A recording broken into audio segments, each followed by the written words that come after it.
thank you for joining. We know people have busy schedules, so really appreciate it. My name is Paul Hitchcock, and I am a co-founder and president of Giant Jacks Media, which is a firm that helps other professionals and businesses to grow and build their practices, their businesses. I'm also the director of development and education for David Calderon, which is an asset protection, estate planning, and business planning firm located in Southern California near Disneyland. I think, David, we can see from our office the Matterhorn at Disneyland. Yep. Okay. And we have a big footprint across the country with 5,000 clients. We put on about 30 workshops a year to many incredible groups, including Vistage International, the Women Presidents Organization, the California Apartment Association, and many others. And really excited to have David Calderon here with me today on this episode of Wealth Protector TV, which is a channel where we deliver high-value content through the law firm at David Calderon. And David is one of our top attorneys, one of our top speakers across the country on all the topics I mentioned. And the content we're talking about here today is the same content that's in high demand from the groups I mentioned. And so we love giving back value. And the reason we put on this show is to give you actionable tools and strategies that can help you in some way. And so, David, thanks for jumping on. And I know we're talking all the time, but excited to have you here. No, thanks for having me. It's good. I have to talk all day long, so it's nice to let you roll and talk for a little while before I got to start talking again. Well, listen, I did want to mention to people before I hand it off to you, David, and we start talking about the subject at hand, which is asset protection for businesses, is anybody that shows an interest in our content, shows up for a webinar, takes the time to get on these. We offer a complimentary one-on-one strategy session with David on your planning, whether it's asset protection, estate planning, business planning. We'll get you one-on-one with David, and you'll get into the weeds on your own planning. And what will come out of there is David's observations and recommendations and how you can get updated and protected. So in order to do that, I'm going to just share my screen, and you want to write this down. Just take a second to show you this. Let me see here. Make it easy for you. Okay, so if you can see that there, David, can you see that text up on the screen there? I sure can. Okay, so what you want to do, everybody, is if you text Guard Assets to that number, that will get you access to the initial intake call for getting information on your own planning. Or if you have any questions about what we're talking about here today, this is how you sign up. So take a snapshot of that, write that down, text Guard Assets to that phone number, and I'll show that again before we're done. And with that, David, let's get into the topic here of asset protection for a business. And what we're talking about is, obviously it's a new year. What should business owners be focused on when it comes to asset protection for the business? And we're going to touch on your 50-point checkup. So why don't you jump in? Yeah, this is the time of year when people plan, right? They get reflective and they start thinking about the year past, which for a lot of folks was just awful. We turn the page to January and hope springs eternal with a vaccine on the horizon and other things that we can start getting back to somewhat of a new normal in 2021. So, you start out the year thinking about goals, right? What are my goals? What are my business goals? What are my personal goals? I want to lose weight. I want to learn how to play a musical instrument. Business-wise, I want to up profit by a certain percent. I want to grow my business, that sort of thing. So it's the perfect time of the year to sit down and really ask yourself, what am I doing from a business perspective to best protect myself from liability in the future? How do I make my business run more smoothly? And how do I anticipate and see what's down the road with the twists and turns and curves, and really kind of create a plan for reacting to those and dealing with those before you actually hit them? Yeah, and when it comes to asset protection, can you really just define quickly what you mean by asset protection? What actually is that, and what's involved in that?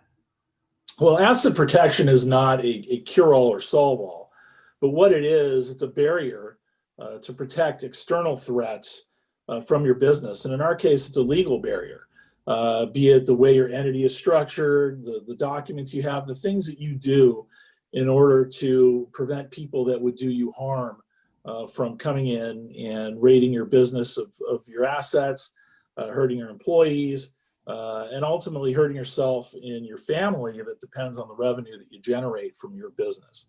It's almost like creating a wall around what you have that people have to deal with, if they want to scale it and get to what's inside or try to scale it. Yeah, and I've heard you talk a lot about that asset protection is such a massive issue because, normally there's 30 million lawsuits filed in the US every year. Yeah. 95% of the world's lawsuits happen in the United States. I've heard you talk often about that. So and business owners are targets. Is that right? And it's unforeseen liabilities that can really take a toll. Yeah, it certainly is. I mean, as you just touched on, we live in an incredibly litigious society. And no matter how good your record keeping is, how well your policies are enforced, how efficient your systems are, if you do business, you're bound to get sued. And unfortunately, it's become a cost of doing business, just like paying your rent, paying your employees, paying vendors, things of that nature, marketing, doing business. It's just like I said, a cost of doing business.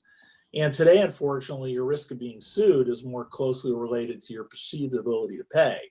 As a business owner, than your actual responsibility for any damages that you or your business have allegedly caused. And business owners are also really vulnerable if they employ people because they can be held liable for the actions of their employees if they're acting within the course and scope of your employment, which again could end up costing a fortune just to litigate issues like that, right? Determine whether or not they're on or off the clock or within the scope of their employment, things of that nature. So there's tons of external threats, tons of pressure points. And these are things sometimes a lot of business owners are just not aware of because they're busy doing what they need to do to keep the doors open, especially nowadays with coronavirus and everything else. Yeah, because we're seeing new forms of liability around the virus. But as we get into guarding the business, can you give me a little bit of a flavor of, without asset protection, anything at all, with an employee incident or whatever the liability might be, what happens to a business owner when a liability comes their way and they don't have any asset protection? What are the vulnerabilities there?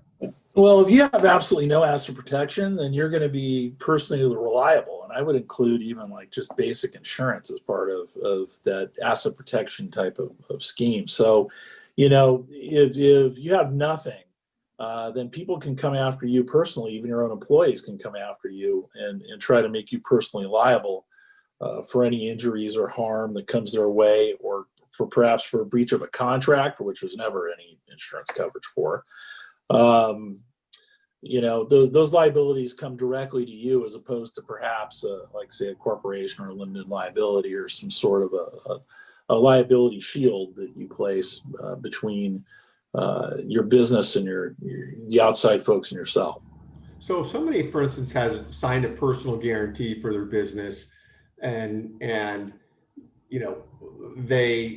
the business is gone south, and the personal guarantee gets called, will a creditor actually come after the business? And I've heard you talk about that all the time and try to grab the stock in the company. What happens to the business before we get into protection? What happens in a scenario like that? Well, if you signed a personal guarantee, most personal guarantees worth their salt don't require creditors to go after the business before they come after you personally.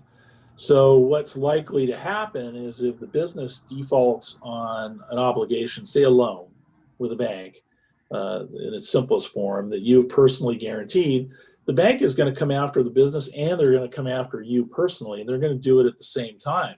So as far as they're concerned, they're a little bit like the mafia. They don't care who they get paid by; they just want to get paid. So they want to make sure that money flows to them. So, the personal guarantees open you up to immediate liability, regardless of what happens usually to the entity that you're guaranteeing the debt or the obligation for. Okay, so it's an example of a liability, personal guarantees. We're seeing that a lot with franchise owners at the firm who, have signed personal guarantees to expand and the growth hasn't panned out. Employee liability. So wherever the liability comes from, even liability at a rental property that comes to a business owner, and there's exposure there. So what should business owners be thinking about when it comes to liability and how to guard themselves, and especially that personal nature of it, where their personal assets can get attacked? And what do you start getting into with solutions and strategies and so forth?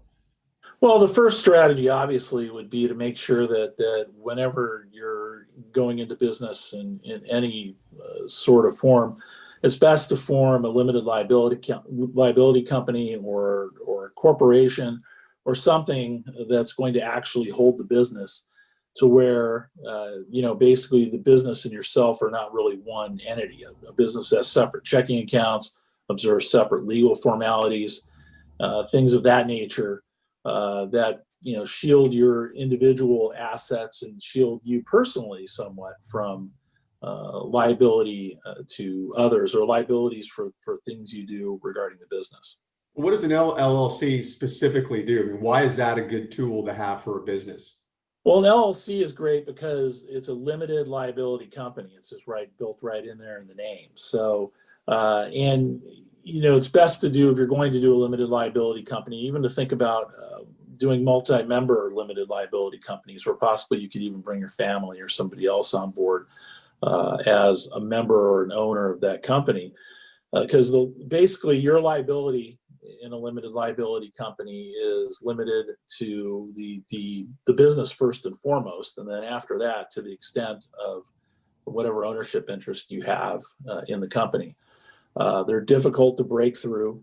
Piercing that veil is similar to piercing the corporate veil. If you're observing all of your formalities, if you're current on your filings to the Secretary of State, if the business is holding itself out as a separate entity, meaning it's entering contracts as a business, not in the name of you personally, that you have separate bank accounts, you keep the money segregated, your personal money and the business expenses, then it's going to be incredibly difficult for a creditor to pierce that and get to personal liability on behalf of the business owner. I don't think a lot of business owners, or maybe some, don't realize that their business can be a limited liability company. We run into scenarios a lot of times where they're an S corporation, and I've heard you and our other experts talk about the reorganization from an S corp into an LLC, called a Plan F reorganization, and they can maintain their S election for tax purposes, but they can be an LLC, and it brings some additional benefit from outside liability coming down. Is that an accurate way to describe that? No, that is correct. I mean, a corporation used to be kind of the old school way of doing things. You'd form an S corporation or closely held corporation to protect yourself from liability, and you can still do that if for some strange or some personal reason you want to stay a corporation or form as a corporation. But anytime you're holding yourself out to do business with the public, you should create and maintain an entity of some sort to prevent you from being personally liable for the things you sell as stuff you do. But the problem with corporations is they require a lot of record keeping. You got to have minutes, you got to have board of directors, you got to deal with shares. You don't have to deal with a lot of that stuff with a limited liability company. Plus, with a corporation, if a creditor happens to sue the corporation doesn't have enough assets to pay a judgment, they could try to go through the corporation, pierce the corporate veil, and get to you. But they could also liquidate your shares in the company if you get hit along with the corporation and it has some value. They could take your interest in the company. In a limited liability company scenario, a creditor can't do that directly. They get what's called a charging order, which means is they get a judgment against the company. They perhaps maybe get a judgment against you personally. All they can do is charge the economic interests of the LLC, meaning they can go after distributions that are made to you as an owner of the LLC, like you would get dividends as a stockholder. but they can't get ownership of the asset. They can't get ownership of the LLC, right? So it's a lot different. In a corporation, they can get ownership of the shares of stock. In an LLC, they can only get a charging order and an economic interest. They can't take actual physical ownership of the interest in the LLC in order to satisfy a judgment. So that's a big deal because, you have a corporation, you own stock in the corporation. It doesn't matter that it's not Disney or, Procter and Gamble. And creditors, as you just said, can grab control of the stock.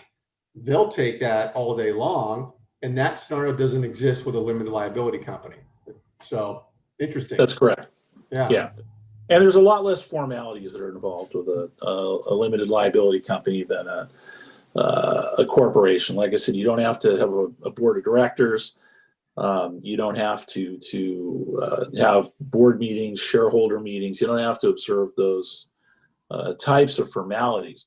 And basically, you can have an operating agreement or a contract that tells everybody that's a member of the limited liability company the rules of the road, how it's going to be run, what's going to be done, how the money is going to be handled. You could have a manager who manages the company, or you can have it run by the members of the company. It's incredibly flexible, and you can do what you want with it. Plus, it has enhanced liability protections that a corporation definitely doesn't have, and much more liability protection than you have. You're just a sole proprietor hanging your shingle and doing business.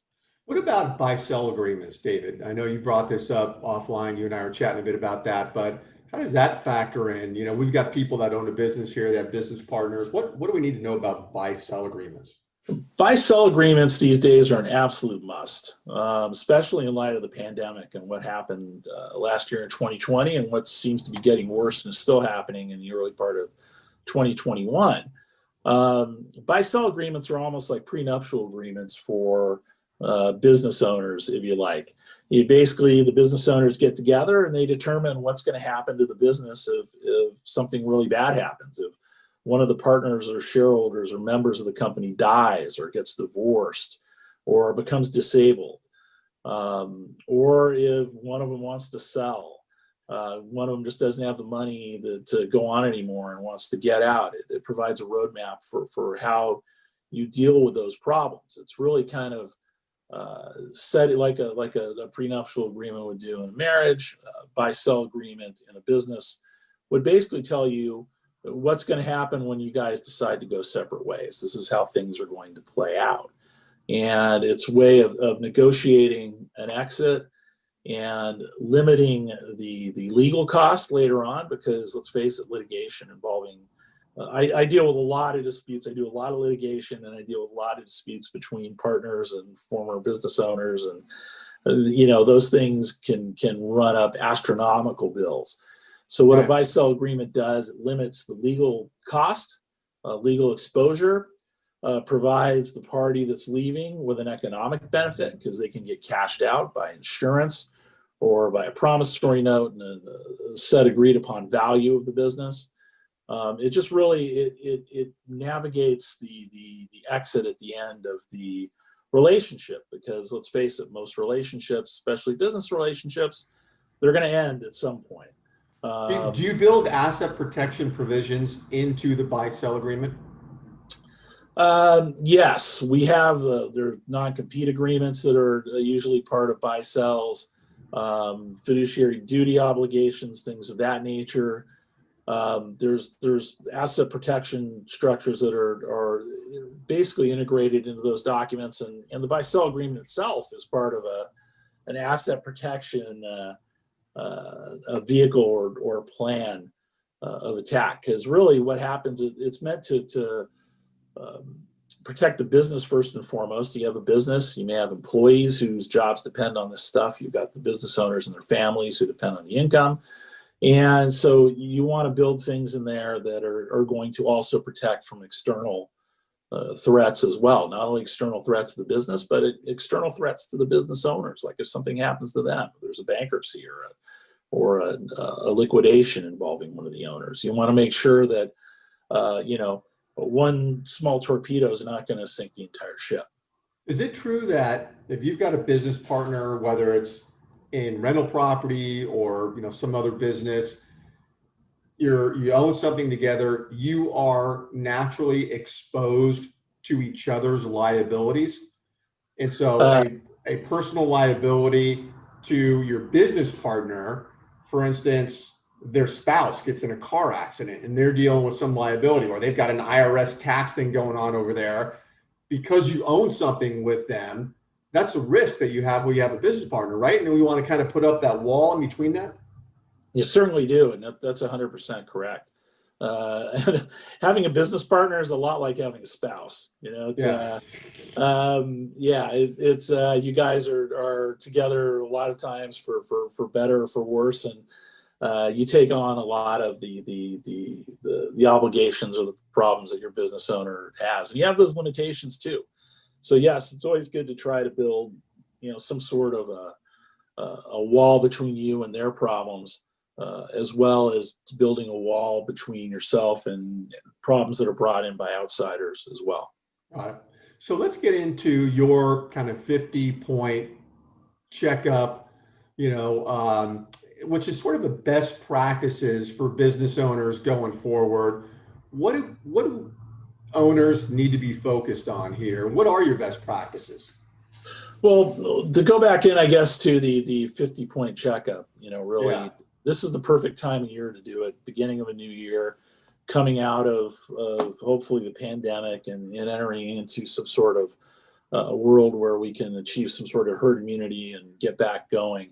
The 50-point checkup really is a due diligence review for the business from a legal and asset protection perspective. We review business structure. What's the best way for you to do business? Should you remain a self-proprietor, which the answer is almost no, or should you be an LLC or a corporation? What should your LLC be organized, or where should your LLC be organized, right? Where should your company be organized? There's some jurisdictions that are better than others. You could possibly be organized in Wyoming or South Dakota, be authorized to do business in California, which would help you possibly take advantage of the laws of, like, say, Wyoming or South Dakota, which are incredibly debtor friendly for people that are doing business. Is your structure well maintained from a legal perspective? Are you observing formalities? Do you have separate bank accounts? Do you have documents that are going to govern the business should something happen to you? Like a good operating agreement for an LLC, or a succession plan for the business. Buy-sell agreement, which we've already touched on a little bit, that's going to dictate what happens if something happens to the business or one of your partners. We look at employee issues, including potential liabilities to the business, such as wage and hour claims, contractual claims, harassment, wrongful termination, ADA issues, other employment claims. How are your employees classified? We look at that. Are they classified properly as either regular employees or management? What do your employee handbooks look like? Are they up to date with the current law? 2021, every time the calendar turns, you get a whole wave of new rules, regulations, and laws. Is everything up to date? What are your internal employee policies? What does your employee discipline system look like? You got to remember, you can have rules, you can have handbooks, you can have all this stuff, but if you don't enforce them, and you don't have a way of meeting them out fairly and making sure people are called to account, those rules can be used against you if you end up in court or in some sort of dispute. I've heard you talk a lot about, David, last year, wage and hour issues, and then there was the independent contractor scenario. Were those kind of top line issues that were there? Yeah, they still are. I mean, Yeah. we had the proposition that just passed that's limited to, like, Uber drivers and the folks who do deliver food and the gig economy kind of stuff. But those are things we look at too. I mean, if you're operating a business that still utilizes a lot of independent contractors, what do your documents look like? How do you preserve that independent contractor relationship so you don't get hit for really having an employee and misclassifying someone as an independent contractor when they should be an employee? That's a huge deal thanks to AB5. And although AB5, there's a lot of exceptions, including business to business exceptions, there's also a lot of pitfalls with that. especially here in California. When I mentioned, like I said, AB5, that's local to California, but I'm sure other states are looking to California to see what they do and how they're going to deal with those issues in the future themselves. Yeah. And so when you're talking about these things, running, having all your ducks in a row here, this is because if a liability arises, this is going to be turned upside down. All this stuff will be looked at, and if there's holes in it, you're going to get nailed. Is that what you're saying? Yeah, that's true. Like I said, if you end up in litigation, you're going to end up in discovery, and during discovery, they're going to want to do a very full physical of you in litigation, to look for vulnerabilities, to look for weak points, and to do things that they can to buttress whatever claim or case they may have against you. Employees are phenomenal, but employees can also turn into a nightmare as well. So you have to treat them with respect, but also treat them as such in terms of how you protect yourself and protect your business. If you've got an outside liability that's looking down on your business, do those things come into play also, where they're going to start looking at the business and how you're running the business if you've got an outside liability coming in? Totally. They will. An outside liability is they're still going to want to do all the discovery and all the due diligence they can regarding whether or not your business is actually a separate functioning entity, or if it's just basically your alter ego. Especially if they know that you've got a little bit of cash, or they know the business may not have a lot of cash, but they know you do, right? So it's one of those things where, you've got to make sure that you keep the walls of your fortress strong by maintaining them and taking care of them.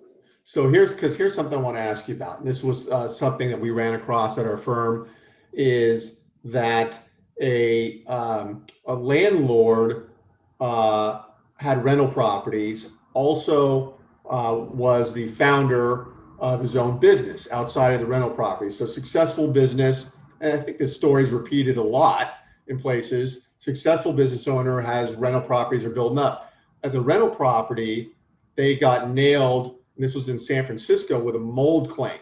And the landlord ended up fighting the mold claim because he figured it was a bogus claim, and it was.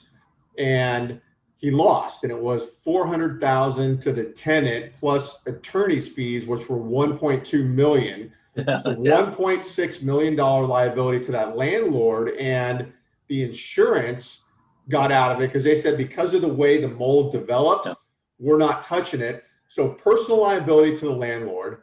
He owns a business over here, so that thing can just is cancerous, right? I mean, it can just impact everything, because there was no LLC at the rental property. This is in Noe Valley up in San Francisco, the hamlet up there. So describe, is that what can happen? That business could be torched because of that? Oh yeah, if there's nothing between you and the apartment building in that case, like if the apartment building is just held by David Calderon or Paul Hitchcock, they can not only go after the apartment building, try to take that if that's something they want, but then they can go after what you own personally, which would include that business. If there's no wall or there's no hurdle for them to leap over, then they can go straight after that stuff when they're doing their judgment debtor discovery and trying to uncover assets. That's one of the things, as a judgment debtor, you'd have to disclose, and that's part of the big problem. Is once someone gets a judgment against you, it really lifts the lid on your whole financial history. There's no real place to hide in terms of privileges or taxpayer privilege or financial privacy or things of that nature, because at that point, all they're trying to do is collect on a valid judgment. So you're in a difficult spot. So you got to let them know, not only, and if it's a savvy attorney for the creditor, what they're going to know the right questions to ask to uncover all that information. So it's going to be you're going to be under penalty of perjury, and it's going to be very difficult to try to keep from disclosing that info and keep them from liquidating it. The other thing we see too is the stocks, bonds, and cash. not only the stocks, the cash or the stocks that are kept inside the corporation. So there's, they have a big fat, bank account in there with all the stuff building up, but also outside at investment firms. And we see a lot of times, and this was just a call that I got recently where someone was asking, he said, hey, my wife and I are starting to invest for the first time in rental properties, and they own them in their own names. That was a red flag. But also they have a big stocks, bonds, and cash account, a couple million sitting there. That's a sitting duck, isn't it? I mean, if you have liability, don't creditors love taking stocks, bonds, and cash inside and outside of the business? I'd much rather have especially cash, right, than any other form of property, even like stocks and bonds. Those would probably be next in line, though, because that's just easy to access. And nobody wants to necessarily take over business and have to do something of that nature. Attorneys, they want to run to the money as quickly as possible. So in those scenarios, the best thing to do, especially if you got a significant amount of that stocks, bonds, and cash, is to create an LLC just to hold that. You can do that. You certainly can put a wall around that kind of stuff. Same thing goes for like intellectual property. If your business has trademarks or copyrights or patents, a great thing to do would be to take that intellectual property, transfer ownership to a limited liability company, and then license it back to your business. Not only do you get, the benefit of walling off brand names, trademarks, things that have actual tangible value, from creditors, you can also do business in a way where you could possibly have alternate sources of income based on licensing and things of that nature to move money around in your businesses. Look at like Hostess. I think it was Hostess Cupcakes were bought out of bankruptcy. Basically, all the guy did was buy the brand name. Same thing with like Pabst Blue Ribbon. I think it was the same guy actually. Should I be embarrassed that I can drink a Pabst and eat a turkey at the same time? Is that a bad thing? Right? Yeah, but think about it. It's like that those names have real value, and at the end of the day, that's the only thing in those companies that add value. So that's worth cold hard cash. And are you saying that Pabst Blue Ribbon was not a good beer? It's just I'm not saying that. I'm just saying a lot of people didn't buy it, right? Now they made it into. Now the guy took the brand and made it into a big trendy, college student type thing. It's been like Hostess Cupcakes, been revived, and but it's that intellectual property, right? It's the brand name, it's the identity. It has the value, not necessarily the Twinkie or the cupcake. It's the name, right? Right. And you want to do what you can to protect that and shield that from other liabilities of your business. So as we're getting up here towards the window here, I want to keep this, kind of quick and dirty. These are great points. But David, what does that checklist scenario look like if somebody wants to come on board? The onboarding for that. Is it a couple strategy sessions? You're collecting information. How does it actually work? Yeah, basically, what we would do is sign you up as a client or sign you up for the process. We'd provide a due diligence checklist of things that we want to look at and examine. And so what we would do in our intake is I would talk to you initially, learn about your business, learn about what you do, how you do it, ask you for the documents and things that we need. We would review those, ask you questions along the way, perhaps that are derived from our examination of those documents, and then provide you with a strategy or a roadmap of what we think you can do, recommended actions based on what we see and what we find, and based on what you do out in the real world as a business person. It's not nothing that's dissimilar to, say, you go in and you have a huge big physical with your doctor, your annual physical, and your doctor says, hey, I think, in response to what I see in your physical, you should do X, Y, and Z. And then really it's up to you to decide whether you want to do X, Y, and Z, whether you want to do X, whether you want to do X and Y, whatever combination that you think you're capable of doing at that point in time. But at least you have somebody, a professional, saying, hey, these are things that I think you need to do to kind of shore up shop and to take care of yourself, going forward, and do the best you can to protect yourself and protect your business. Love it. Love it. I want to share this screen one more time here if I can find it. Let me see here. Here we go. Yeah, for all those who haven't seen this, for a one-on-one session with David, look at any issue, big, small, in between. Text Guard Assets to this phone number and you'll get access to an initial brief intake call with me. I'll get on the phone with you to just get your information and understand what you want to focus on so we can be real tight and organized. And then get with David for a one-on-one. But listen, David, awesome information as always. I think you and I could keep talking for hours here. I want to again thank everybody for jumping on. And yeah, I'll let you have the last word, David, as we sign off here. Yeah, now I'm a 28-and-a-half-year lawyer. I have seen and done pretty much everything there is to do. I've negotiated hundreds of deals, transactions. I've litigated hundreds, if not thousands, of lawsuits, including jury trials, bench trials. I've handled appeals all the way up to the Supreme Court. I've pretty much seen it all. And I use what I've learned in the boardroom and the courtroom to help inform my clients as to how they can protect themselves from future liability, because I've seen a lot of it happen. So I like to pour that into prevention and to help my clients avoid those risks, because I know, what one lawsuit can do to just say a family business, for example. It's got to spend thousands of dollars defending the thing. It can rip families apart. It can cause nightmares and stress. Just even beside the money aspect, nobody likes to sit, across from a lawyer in a deposition or in courtroom. And I want to try to help people do the best they can to avoid those scenarios and to help provide for their employees and, most importantly, provide for themselves and their families. Okay. And we have a couple of questions. I don't know. Yeah. Let me read these questions. We'll take these now. They're coming in. If you already had an award from a lawsuit and it was put into a trust, is it protected from personal exposure then? Just your normal, typical family trust really provides no asset protection whatsoever.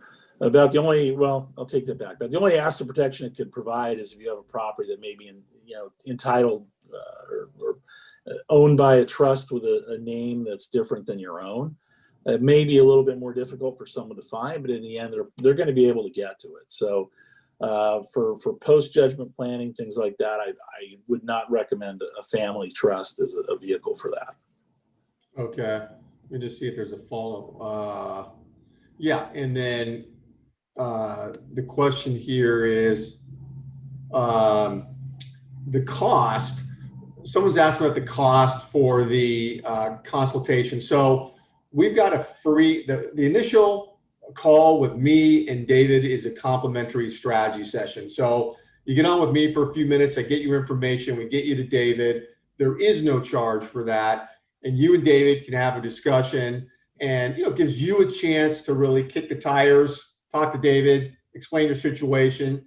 He'll have some pointed questions for you. And then from there, we would really send you, David would, his observations and recommendations about next steps and where you go from there. So want to clarify that.